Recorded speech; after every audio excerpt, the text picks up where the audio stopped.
What if the current work structures were never designed with well-being in mind? And what if a more matriarchal work model could work? So, welcome back to the Green Heart Wellbeing Podcast. This is a bit of a different episode. It's been on my mind for a while. I've been the last couple of years joining like women's circles and learning about the divine feminine, different goddess archetypes, through friends that are really interested in psychology and Carl Jung and things like that.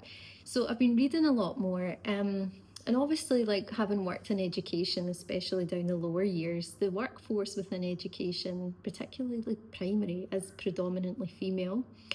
So when you start to look at the helping professions, and then you start to look at more corporate industries, and there's definitely big changes that have happened over the last few decades. But this episode kind of focuses on what if work structures really are changing? Initially, I suppose, were they ever designed for well-being or ever designed with well-being in mind? So I want to kind of think about this episode as, again, just like reflections, and then what does it mean for work? Now, something that's really lovely here in Dubai and the UAE, it's like the year of the family. So there's been loads of great changes, like governmental policy changes made to help support women in the workplace, such as like maternity pay, and there's starting to be more like remote working hours for new mums and things like that. So it's really lovely to see all the real changes, systemic changes that are happening.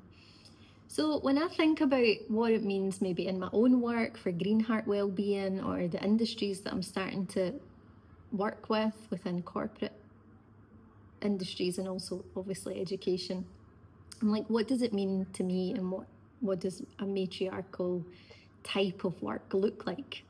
It's just really a thinking episode, a thinking out loud. So matriarchy doesn't equate to women dominating men, but it does look more to relational leadership, emotional literacy, emotional development. There's a place for all that. Obviously, a lot of my work is in that with young children. And it is to really develop those skills that were never really explicitly developed when my generation were younger. It's about cyclical rhythms, seasons, community orientation, long-term care. When you think about different industries that you come across, things are definitely starting to shift. And if you're a woman, you know that a lot of the conversations that you'll be having will be around like females empowerment or women in leadership, different things. I mean, let's not discount the huge amount of things that are going on globally, and a lot of these conversations are coming up. So I'm thinking about it back to a matriarchal type well-being workplace. What would that look like, and what would the benefits, and what things would we carry over that are already working really well? So I think definitely when I meet coaching clients, new clients recently, one of the main kind of themes that comes up a lot is like current systems really reward like over functioning, and if you get everything done that's on your plate, it's like a badge of honor almost, maybe not even consciously, but like there's definitely competition and competitiveness amongst industries. Like I speak with friends here and friends that live across the world in different countries now, and there is a lot of competition. And again, like especially when you're in high powered companies and certain industries, there's like a badge of honor is burnout, so we're really trying to get away from that in the wellbeing world, obviously. There's this like dismissiveness of rest. One of the things that all teachers always hear is like, oh, you must love the holidays. But I talked about this in a recent episode. It's almost like the work-life balance is so extreme within education because you're running at 100 miles an hour during work time, and then you've got a bigger break or more frequent breaks, but a lot of the time it's taken up by, first of all, illness. Lots of people that I know work in education get sick during the holidays because it's like running on an empty fuel tank and then you hit the ground. But it's also when a lot of life admin happens. So yes, of course, like there is great holidays, but I don't think it's really common knowledge that the disparity between work-life balance there for teachers just isn't typically there. And then other industries, like I say, it really devalues rest. So it might be frowned upon when people take time off sick. And of course, that's never overtly said, but sometimes there's like an undercurrent of it. So again, when you come back to like wellbeing policies and things like that, like how true and how revered are they? Are they followed, you know? Another thing when I think about current workplaces, very few ignore like the cyclical energy, especially for women. So there's a couple of companies here in where I live that, you know, give women time off, or they can work remotely in their monthly cycle.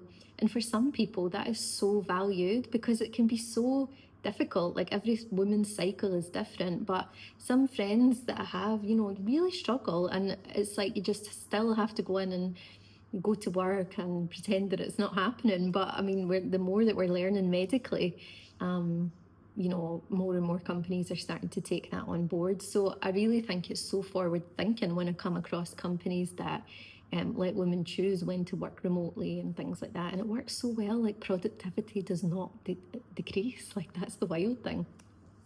And also there's like this whole thing about productivity is king, you know.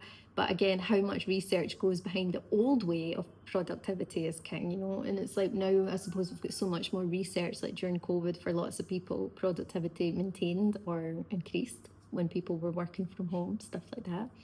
So anyway, just think about your workplace and where does like relational care sit within that structure? Are there any of those things that I mentioned, as in dismissiveness of rest, or like a badge of honor for amount of hours clocked in, like whatever it is? I think it's just an important one to kind of look at. Another one, and again, this, I suppose the algorithm knows me well on social media when I'm flicking through, just like seeing what's happening in the world. I guess it sends me a lot of these things, but the invisible labour, and I've talked again about this in other episodes, when it's like globally in education, there's this thing of like compassion tax, as in you're in this helping profession because you want to make a difference, you want to support young people and children, and it's like you do it for the outcome, not the income type thing. Other industries, it's like all about the money, and it's really apparent that certain people maybe like actually don't care so much about whatever numbers, or don't care so much about like the construction materials, like whatever it is, but it's paid well, so you know people do well for that. But when you think about the innate power of many women, and it can come down to like emotional soothing, mediating, pastoral, emotional holding, cohesion, nurture, you know. So a lot of the time, like that's not taught skills, and it's there, it's really present. So yeah, I just think about, that's just, I don't even really have much more to add to that other than like a thinking point. Like, what have you experienced that? You know, what does it look like for you? Do you feel that that's your major part of your role, but yet unheard in other parts? And how that impacts your well-being personally. So yeah, and then I've written a wee thing here about when you look at it from coaching psychology, and when I have like coaching clients and stuff, I've spoken with many, and predominantly women, about unrecognised labour, unrecognised ideas, saying idea or a suggestion and it not being picked up, only for it then to be you know, brought up at another time from perhaps a different colleague or a male colleague, you know. And I know that that's not an uncommon story. So yeah, I'm thinking about the disparities there, and what does that mean for your well-being in whatever industry you're in, you know, male or female. So yeah, another thing we've written, again, I keep coming back to this word cyclical. I really love the wheel of the year, and it's something that I always have in the back of my mind. And the new snail mail, like mailing club that I've started, called Green Heart Love Letters, it kind of is based around the wheel of the year loosely. So the first mail letter that's going to come out is in March, and it's all around spring again. So it's back to the seasons, in cyclical way of the world. So I've been thinking about that, but then again, versus like linear productivity. So, a lot of the time in industries, there's like a very linear career path. And if you want to be promoted or, excel or progress, then there's like a kind of linear way to do that. When I think about my own career path, that never really interested me. Like, I didn't ever want to go up that kind of career ladder in a sense within education, but I was really lucky that I was able to kind of create again, which is a very feminine power of like creation, so I was able to create a space and a little role within my school.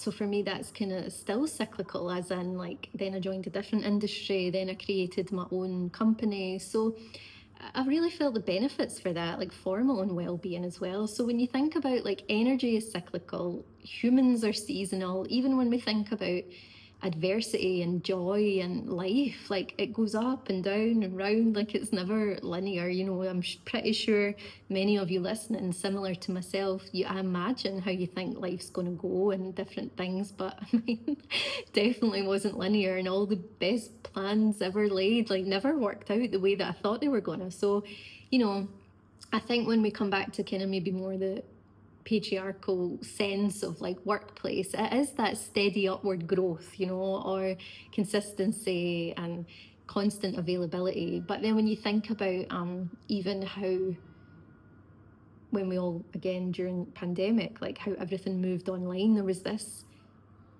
globally and cross industry, loads of people experienced it, that constant availability. Like there was just so much connectivity at all different times, and the lines between work and home kind of blurred. So yeah, I don't know, I thought that was something that's like a thinking point that's maybe nice to chew over. So maybe think about within your workplace or your life, like would you say that there's like linear productivity or progress or patterns, or would you feel like it's more cyclical? So now that I've been starting to notice like different businesses that are opening, within the industry that I like retreat centres or, creative industries, artistic people, and certainly companies like mine, that are female owned, female led, and there's definitely elements of that there are things that I want to take from business and systems and books that I've read and entrepreneurs that I listen to podcasts and stuff, and lots of them are male, but then there's lots of things that I feel like need to change. So I don't know why this word matriarchal keeps coming back into my head, but it does. So I guess this is more of a philosophical type of episode, but this whole pressure to rush through everything, like even when and I've been speaking a lot about this with homeschool group families and friends, the pressure, like the high pace that we're all supposed to function at, and that is not how we lived like a really long time ago. And of course, like everything's changed so much, but there's nothing in this world that can convince me that humans are supposed to work at like a irate, pressurized pace all the time. Like, and look at nature, the thing that's been here before everything, and nothing is in that pace. Like nothing grows that quickly, So I think something that I really connect to a matriarchal sense of being is like depth over the speed, the strength in taking time to grow. Another thing that I'm really recognizing, which is lovely, is the feminine aspect of business that I guess I'm starting to kind of learn about, is collaboration over competition. Historically, women have been pitted against each other in various different ways for a long time. But now something that's really lovely is I feel like there's a lot of collaboration happening. And of course, this isn't just female and male, and I understand that. So I always feel like I need to clarify these things in episodes. But what I'm thinking about maybe is divine feminine, divine masculine areas, and we need both, so we need balance. But certainly being a female business owner, I'm really finding that collaboration is beneficial for me and also for the woman that I'm working with in her company, no matter what it might be. And something else that I've noticed from a lot of female business owners is like they do incorporate rest. It's a strategy, as in, this isn't the right way to put it, but it's the only thing that comes to mind. Like, you want the way that emotions and stuff like that is called soft skills. This is like a soft strategy, but it's not soft. Like, it's hard to book in rest. Sometimes, though, I'd say in the last 3 years I've probably been too good at that. Like, I probably need to get a wee bit more of the hustle and bustle back. But I feel like that's a nervous system reset, which is another thing. But I definitely feel like rest is really vital for the survival of your business, the survival of yourself and those around you. How many times have we heard the ever popular phrase, you can't pour from an empty cup? But without sounding cliche, like, it's so true, and that's where we do end up with burnout. So I think rest is an important part of any new business, like whether you're a sole owner or entrepreneur or whether you've got a huge company. It's considering like the human need of like sleep. I've got friends that work in industry. I've spoken about how they'll be up to like 2 and 3 in the morning trying to write reports and then be back up at 5:30 again to do it before they go to the office. And I'm just like, it's wild. Like, it's just this expectation. It's just not it. Like, it's crazy. So again, I think this is something that I would have been blessed with through working in education, is care for the children is threaded throughout the infrastructure. Like, it's got to be there or it's not a good educational centre or organisation. Like, and that should go without saying. I know they do exist, obviously, but to me it just doesn't compute. Like, of course that's the core of all helping professions, especially when it comes to children. But then how many of the infrastructures of care really, truly, authentically are set up and organised in a way for the adults and the staff as well. So whatever industry that might be. And I've spoken recently with a few different people that work within insurance, and they can, because they're connected to helping professions, and they're maybe in the middle or the centre part of being connected to different, health organisations and hospitals and clinics and whatever. So then they also integrate things into their own policies and systems for the staff. So just think about that in your industry, like care within the infrastructure. Is it there? And if it is, who organises it?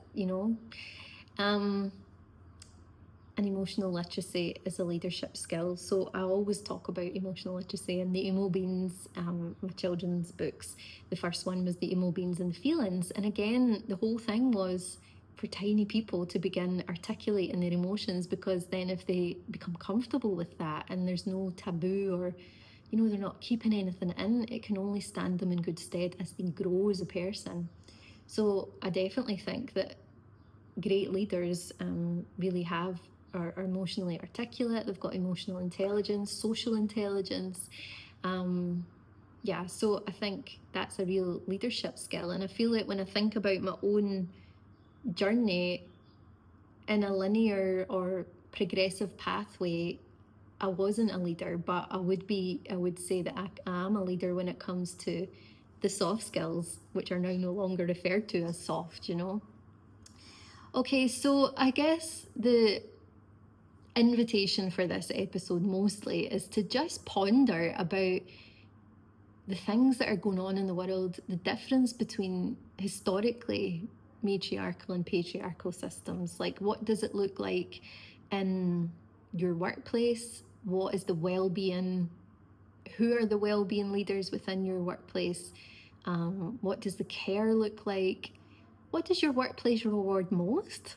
Does it reward lack of rest? Does it reward perseverance to just keep going no matter how you feel? I was speaking to a friend recently, and I'm not laughing. I'm laughing because of like who she is, but she'd been at the doctors and they said, you really need to rest and you need to do A, B, and C. And she didn't, and that's because she had so much to do within her workplace that she didn't take the rest, she didn't take the time off, and then, of course, like, something's got to give. That goes a wee bit, it becomes harder. So it's like, yeah, think about that. What does your workplace, or maybe even unconsciously, what does the workplace reward? What's the unspoken thing in the workplace? Like, maybe you wouldn't, the words get said as in take rest, take time off, like, but is it really, do you really feel it, or do you feel like you can't? And I guess when a place like Dubai, and there's so many hard-working professionals here and so many industries that I don't even know about. So I'd love to learn more about people who work within, whatever, like architecture or like construction, whatever it might be, and think about these things. What does your workplace reward? Who carries the relational labour? Who carries the emotional work of policy making when it comes to well-being and stuff like that? Does your work structure complement the human rhythm, or does it disregard it? And I think there's something really important about conversations and thought points and reflections on stuff like this, because if it's not working, or it's not set up for human flourishing, then these are the conversations that help bring the change, and it can be scary and it can be hard, but it's also really important, for change and for everyone to have a true seat at the table, and for everyone to really feel valued and heard and seen, and to help them make a difference within the workplace. So yeah, if you're leading a team and wondering how to build a culture that honours both the performance and the human cyclical natural rhythm of being human, that's the kind of leadership conversations that I want to be a part of. And if it's not like that, then I want to be part of supporting that, and helping build something new. So anyway, again, this is quite a short one today, but I just wanted to kind of chat about what's been on my mind. I mentioned the Green Heart love letters, and it's one of those things that I've added to my online store, and it's not actually a moneymaker for me. It's the joy of creating this short story, and again, back to this word creation, creating this short story, creating some digital art, putting all the little envelopes together with the bits and pieces in it, and sending it out. So when I say snail mail, I won't actually be using the postal system here. If you know, you know. I'll be using a courier service that will deliver it. So if you're in the UAE, then I'd love you to join my mail club. Also, if you're looking for any coaching or just anything that Green Heart offers, go to the website greenheartwellbeing.earth. And yeah, looking forward to chatting to you soon.